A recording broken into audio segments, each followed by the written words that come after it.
ज्ञानी गुरमेल सिंह जी और उनकी पूरी टीम हमारे साथ है और यहाँ पर लंगर का आयोजन किया जाता है, लंगर बनाने का काम यहाँ पर किया जाता है।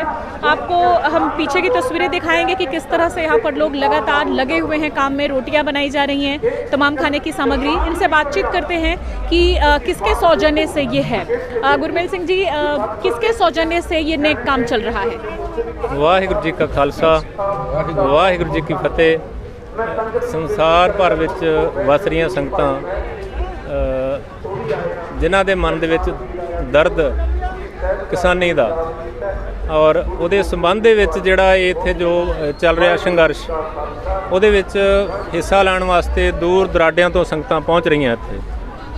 ਸੋ ਇਹ ਜੋ ਲੰਗਰ ਇੱਥੇ ਲਗਾਇਆ ਹੋਇਆ ਦਿੱਲੀ ਸਿੱਖ ਗੁਰਦੁਆਰਾ ਪ੍ਰਬੰਧਕ ਕਮੇਟੀ ਵੱਲੋਂ ਲਗਾਇਆ ਗਿਆ ਹੈ, ਜਿਹੜਾ ਨਿਰੰਤਰ ਜਾਰੀ ਹੈ। ਲੱਖਾਂ ਦੀ ਗਿਣਤੀ ਦੇ ਵਿੱਚ ਸੰਗਤ ਜਿਹੜੀ ਹੈਗੀ ਇੱਥੇ ਲੰਗਰ ਛਕ ਰਹੀ है। कितना काम होता है, जैसे कि काफ़ी लोग लगे हुए हैं काम करने में, कितनी रोटियां, कितना सारा काम चलता है एक दिन में, कितने ज़्यादा लोगों के लिए? ਇਹ ਗਿਣਤੀ ਤੋਂ ਬਾਹਰ ਹੈ ਜੀ, ਲੱਖਾਂ ਲੋਕ ਛਕ ਰਹੇ। ਤੁਸੀਂ ਦੇਖੋ ਜਿੱਧਰ ਨਿਗਾਹ ਮਾਰਦੇ ਆ ਸੰਗਤ ਹੀ ਦਿਸ ਰਹੀ ਹੈ ਆਪਾਂ ਨੂੰ, ਹੈ ਨਾ। ਇਹ ਗਿਣਤੀ ਤੋਂ ਪਾਰ ਹੈ ਜੀ, ਇਹ ਕੋਈ ਗਿਣਤੀ ਦਾ ਕੋਈ ਅੰਦਾਜ਼ਾ नहीं है ਇਹਦਾ। लगभग कितने लोगों के लिए खाना बन जाता होगा एक दिन की बात करें तो? लगभग 70-80 हज़ार ਜਿਹੜੇ ਹੈਗੇ ਆ ਸੰਗਤ ਲੰਗਰ ਛਕ ਰਹੀ ਹੈ ਜੀ, ਘੱਟ ਤੋਂ ਘੱਟ जी। बिल्कुल। किस तरह से आप सब लोग इसको मिल करके इसका आयोजन करते हैं, कैसे सब लोग अपनी उसमें सेवा करते हैं? मेरा नाम करमजीत सिंह है, मैं फतेहगढ़ साहब तो बिलोंग करदा। सब तो पहला वाहिगुरू जी का खालसा, वाहिगुरू जी की फतेह। ਇਹ ਜਿਹੜੀ ਲੰਗਰ ਪ੍ਰਥਾ ਹੈ, ਇਹ ਸਾਡੇ ਗੁਰੂ ਨਾਨਕ ਦੇਵ ਜੀ ਨੇ ਸਭ ਤੋਂ ਪਹਿਲਾਂ 550 ਸਾਲ ਪਹਿਲਾਂ ਚਲਾਈ ਸੀ, ਜੋ ਕਿ ਉਹਦੇ ਵਿੱਚ ਕਾਲੇ ਕਾਨੂੰਨ 3 ਬਣਾਏ ਨੇ ਮੋਦੀ ਸਰਕਾਰ ਨੇ। ਉਸ ਨੂੰ ਚੇਤਾਵਨੀ ਦੇਣ ਵਾਸਤੇ, ਉਸ ਨੂੰ ਜਿਹੜੇ ਗਲਤ ਕਾਨੂੰਨ ਹੈ ਉਹਨਾਂ ਨੂੰ ਹਟਾਉਣ ਵਾਸਤੇ ਇਹ ਜਿਹੜਾ ਇਕੱਠ ਆਲ ਦੁਨੀਆ ਦੇ ਵਿੱਚੋਂ ਇਕੱਠ ਦਿੱਲੀ ਦੇ ਵਿੱਚ ਹੋਇਆ है। बहुत बहुत शुक्रिया बातचीत करने के लिए हमसे। तो बहुत ही नेक काम है। तमाम लोग जो कि इस आंदोलन में हैं, किसान हैं, महिलाएं हैं, बुजुर्ग हैं, बच्चे हैं, सबके खाने पीने की व्यवस्था यहाँ पर अच्छी खासी तादाद में की जा रही है। बंगला साहिब गुरुद्वारे की तरफ से इसका आयोजन किया गया है। तमाम लोग यहाँ पर सैकड़ों की संख्या में इसमें अपनी सेवा दे रहे हैं, जिसमें कि आपको दिखाते हैं इसमें महिलाएं भी हैं, पूरा परिवार है, बच्चे भी हैं। ये देखिए एक छोटा सा बच्चा है और किस तरह से ये यहाँ पर काम में लगा हुआ है। कितने पारंगत हाथों से ये रोटियों को बेलने का काम कर रहा है। आप अंदाज़ा लगा सकते हैं, पूरा परिवार है जो कि सेवा में लगा हुआ है। दिल्ली से आए हैं समर्थन के लिए, किसानों के समर्थन के लिए आए हैं। जी जी। तो अपने बच्चों को भी दिखाने के लिए लाए हैं कि सच्चाई के लिए कैसे लड़ा जाता है। ये आपका बच्चा है? नहीं, मेरे बच्चे उधर हैं। अच्छा। तो इस तरह से ये पूरे परिवार के लोग लगे हुए हैं। किसी भूखे को खाना खिलाने से बेहतर नेक काम कुछ और नहीं होता। तमाम लोग लगे हुए हैं। इधर भी आप देख सकते हैं कुछ पुरुष हैं जो कि प्याज काट रहे हैं, सब्जी काट रहे हैं, सेवा में लगे हुए हैं। हर उम्र के लोग हैं यहाँ पर। आप लोग सेवा के लिए ये लगातार काम कर रहे हैं? हाँ जी, हाँ, रोज आ रहे हैं। कितना समय आप लोग यहाँ पर देते हैं इन कामों में? यहाँ पे 2-3 घंटे लाते हैं जी। अच्छा, आप लोग घर में भी इस तरह के काम करते हैं? नहीं जी, नहीं करे नहीं कर। लेकिन यहाँ पर किसानों की सेवा के लिए कर रहे हैं? हाँ जी, सेवा लिए कर रहे हैं सारा। आपसे जानना चाहेंगे कितना वक्त आप लोग देते हैं? हाँ जी, 2-3 घंटे रोज देने हैं जी असी। 2-3 घंटे डेली देते हैं। और काफ़ी लोगों का खाना यहाँ पर बनता है। उधर प्याज लहसुन सब कुछ आप लोग छील काट रहे हैं? हाँ जी, हाँ। अब बाबे नानक का लंगर चलाया हुआ जी, चलता रहना। बहुत बहुत शुक्रिया बात करने के लिए। तो देखिए एक तरफ यहाँ पर लगातार आंदोलन की आवाज़ तेज़ हो रही है, तो वहीं दूसरी तरफ लंगर है। और इन लोगों में जाहिर सी बात है कि एनर्जी तभी आएगी जब खाना खाएंगे, और उसकी व्यवस्था पूरी शिद्दत से यहाँ पर लंगर लगाए हुए लोग कर रहे हैं। बंगला साहिब गुरुद्वारा दिल्ली की तरफ से इस लंगर का आयोजन है, और इस तरह के कई लंगर आपको इस लंबे चौड़े आंदोलन की सड़कों पर, इस हाईवे पर देखने को मिल जाएगा।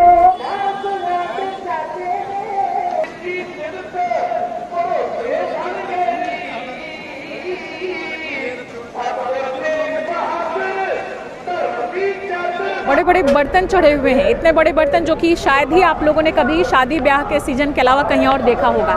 वहीं पर हम मौजूद हैं।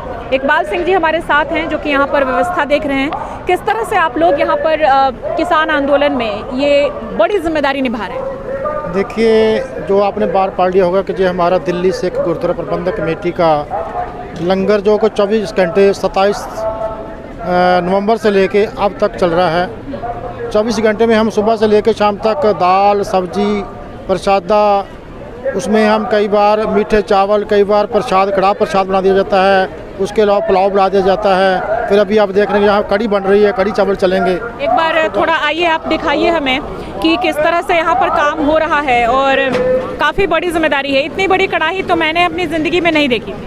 हाँ, क्योंकि ऐसे मैंने जैसे बताया कि हम अब कड़ी बन रही है, जो कि हमारा रोज़ का ही मेनू चेंज होता रहता है कि कोशिश करते हैं कि लोगों को एक दाल भी दूसरे दिन ना खानी पड़े, कोशिश कर उसको सब्ज़ी भी चेंज हो जाए, आलू गोभी हो जाती है, आलू गाजर हो जाती है, आलू मटर हो जाता है, ऐसे कई बार पनीर भी हो जाता है। और दिल्ली सिख गुरुद्वारा प्रबंधक कमेटी जो कि पहले भी जब भी कोई भी आपदा आती है कहाँ पर भी, चाहे दिल्ली क्या, जैसे भुज में उसको भूचाल आए थे तब भी हमारी कमेटी ने वहाँ पर लंगर के अलावा दवाइयाँ, कपड़े, कंबल और जो भी और एसेंशियल वस्तु जो होती है वो भेजी थी।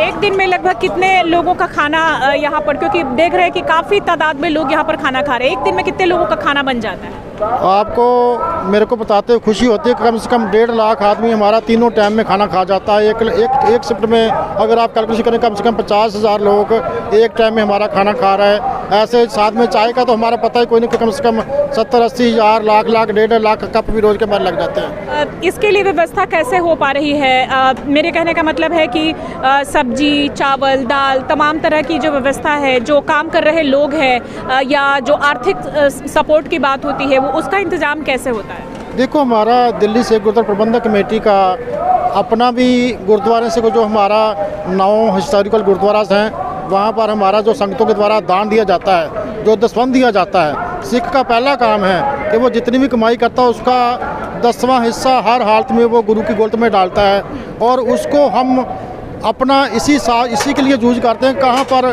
कोई आपदा आती है, चाहे वो किसी सिख पर, किसी हिंदू पर, किसी मुसलमान पर, किसी भी कम्युनिटी पर आती है, तो हम वहाँ पर वो लंगर लगाते हैं और उनकी डिमांड होती है उसके हिसाब से हम वो काम करते हैं। जहाँ पर ये बताइए कि ये तो अभी तक इस आंदोलन का कुछ और छोर नहीं दिख रहा ना, कब तक इस तरह से चलेगा? कितनी व्यवस्थाएं हैं? आगे कितने दिन तक की तैयारी है? मैं आपको फिर बताता हूँ कि मेरे को हर्ष है कि दिल्ली सिख गुरुद्वारा प्रबंधक कमेटी 24 मार्च को जब लॉकडाउन लगा था उससे लेकर अभी तक, बल्कि अक्टूबर के महीने तक हमने लगभग करोड़ों रुपए का माल, जिसमें जो वस्तुएं थी लंगर की, रोटी, प्रसादा, चावल, दाल, सब्जी, वो बना के दिल्ली की अलग अलग कॉलोनी में भेजी थी। तो लगभग आप लगा सकते हैं कि मार्च 24 से लेके नवंबर तक, जब हम अक्टूबर तक हमारा वो सारा चलता रहा 6 महीने से ऊपर, तो अभी तो हमें कोई चिंता ही नहीं है। चाहे महीना हो गया, चाहे 2 महीने हो गए, 4 महीने हो गए, उसकी कोई बात नहीं है, क्योंकि हमारे को संगत के ऊपर पूरा विश्वास है कि संगत को जो भी हम कहते हैं वो अगले दिन उसमें डबल हो जाता है हमारे पास। दिल्ली से गुरुद्वारा प्रबंधक कमेटी के स्टाफ हैं, हम भी, हमारी भी ड्यूटी लगी हुई है। देखो, आप देख रहे हो हमारे जो लांगरी सिंह है वो जो सब्जी बना रहे हैं, उसके आगे आपके चाय बना रहे हैं, उसके आगे हमारी मशीन चल रही है, प्रसादे बना रही है, उसके साथ में हमारी लो जो प्रसादे बनाने के लिए जो होती है, जिसको हम तवा बोलते हैं हिंदी में, मगर वहाँ पर हम लो पंजाबी में लो बोलते हैं, वो लो लग रही है वहाँ पर हमारी, चाहे संगत लग रही है। उसके अलावा हमारा जो अपने एम्प्लॉइज़ होते हैं, हम उनको भी वहाँ पर बुला के उनकी सेवा भी लगा रहे हैं। एक शिफ्ट में कम से कम 50 आदमी हमारे काम कर रहे हैं, जहाँ पर 24 आवर के हिसाब से 150 आदमी हमारा जहाँ पर रोज़ाना ही लगा हुआ है इसी काम के लिए। मैं आपके कैमरामैन को बताऊंगा कि आप सामने देख सकते हैं कि वहाँ पर हमने दिल्ली सिख गुरुद्वारा प्रबंधक कमेटी की तरफ से 2 विश्राम गृह बना रखे हैं, जिसमें तो वो पोस्टर अब हिंदी में नहीं लगे, पंजाबी लगे, क्योंकि ये ज़्यादा संगत जो है पंजाब और हरियाणा से आ रखी है। उसको भी हमने बाकायदा अंदर से पूरा उसको टेंट लगा के, उसके ऊपर वाटर प्रूफिंग करवा के, नीचे टेबल लगवा के, उसको गद्दे लगा रखे हैं ताकि उनको किसी तरह की कोई असुविधा ना हो। मैं आपको थोड़ा सा और परेशान करना चाहूँगी, थोड़ा सा अपने किचन का हमें दिखा दें, जो दर्शक हमें देख पा रहे हैं, हज़ारों की तादाद में हमारे जो फ्रेंड्स हैं, थोड़ा सा आप दिखा दें। जैसे आप देख रहे हैं कि हमारे जो सामने आपको दाल का पतीला भरा हुआ दिखाई दे रहा है, इधर जो सब्जी कटी हुई है, इधर जो हमारी अभी भाई साहब हमारे जो लांगरी सिंह हैं वो उसको कड़ी बना रहे हैं, आगे चावल बन रहे हैं, इसके आगे आप आ जाएंगे, आगे चपातियाँ बनाने मशीन लगी हुई है हमारी, वो सारा इधर चलता है। और ये बड़े बड़े पतीले यहाँ पे रखे हुए हैं, ये मैं थोड़ा देखना चाहूँगी। लगातार चलती रहती हैं, इसमें खाली दाल बनती है, चारों देगों में आप देखेंगे कि इसमें कम से कम एक बार 30 से 35 किलो दाल कच्ची, जो कि बनने के बाद कम से कम 70-80 किलो बन जाती है। मोहित हमारे साथ है। मोहित, थोड़ा सा और आगे आइए, थोड़ा दिखाइए कि ये 4 पतीले जो हैं इसमें किस तरह से लगातार दाल बन रही है। अभी बच्चे उधर काम कर रहे थे, कुछ नौजवान भी थे जो प्याज लहसुन सब कुछ काट रहे थे, वो इसी के लिए थे। देखिए कितनी मिर्ची है, ये देख के मुझे थोड़ा डर लग रहा है, लेकिन काफ़ी ज़्यादा बड़ा पतीला है, तो ये मात्रा कोई ज़्यादा नहीं है। आपको इसको देख के डर लग रहा है, मगर जब ये मिर्चें हरी हो के इसमें पूरी उबलेंगी, तैयार होगी, तो उतना ज़्यादा टेस्ट देंगी आपको, उतना ज़्यादा टेस्ट देंगी। तो ये दाल में ही मिर्च ये डाल के बनाया जाए। हम कैसे भी तड़का नहीं लगाया जाता हमारा, जो हमारे जो लांगरी सिंह है, इसमें जो देख रहे हैं आप, इसमें प्याज दिखाई दे रहे हैं, हरी मिर्च दिखाई दे रहे हैं। पहले दाल को उबाल देते हैं, उसके साथ ही हम उसके बाद थोड़ा समय के बाद में सारा जो अदरक, प्याज, लहसुन और हरी मिर्च सबसे लास्ट डाल दी जाती है, ताकि सारा इसमें मिक्स हो जाएगा। अभी कम से कम इसको आधा पौना घंटा और उबलना देंगे तब बनेगी। जैसे अभी हमारे, आप इधर दिखाऊंगा कैमरामैन को कि हमारे जहाँ पर अभी सूप बन रहा है। अभी हम कम से कम आधा पौना घंटा के बाद में ये टमाटो सूप है, जो कि हमारे जो प्रेमी संगत है वो लेके आई है, इसको उबाल के हम टमाटर सूप बनाएंगे। टमाटर सूप भी बन रहा है, ये बहुत अच्छी चीज़ है, क्योंकि अभी जो सर्दी का मौसम है उसमें ये एनर्जी देगा। और पहले चाय चल रही है, पहले लस्सी चल रही है, अभी देखो आप, उसके पहले चाय चल रही थी। अभी कुछ लोग चाय वाले हैं, कुछ लस्सी वाले हैं, जैसा जिसका जो जायका है वो अपना ले रहा है, हम उसको दे रहे हैं। हम तो अपने से कुछ संग सब दे रही है हमारे को। बहुत बहुत शुक्रिया इकबाल सिंह जी हमसे बातचीत करने के लिए। तो ये है व्यवस्था, और इस शानदार व्यवस्था को आप देख करके अंदाज़ा लगा सकते हैं कि जो लोग पूछ रहे हैं कि आखिर लाखों की तादाद में किसान जो हैं वो किस तरह से यहाँ डटे हुए हैं और कब तक डटे रहेंगे, तो उन लोगों को जवाब देता ये लंगर और उसकी व्यवस्था, ये किचन और यहाँ काम में लगे हुए 50 लोग, ये उन तमाम सवालों के जवाब दे रहे हैं।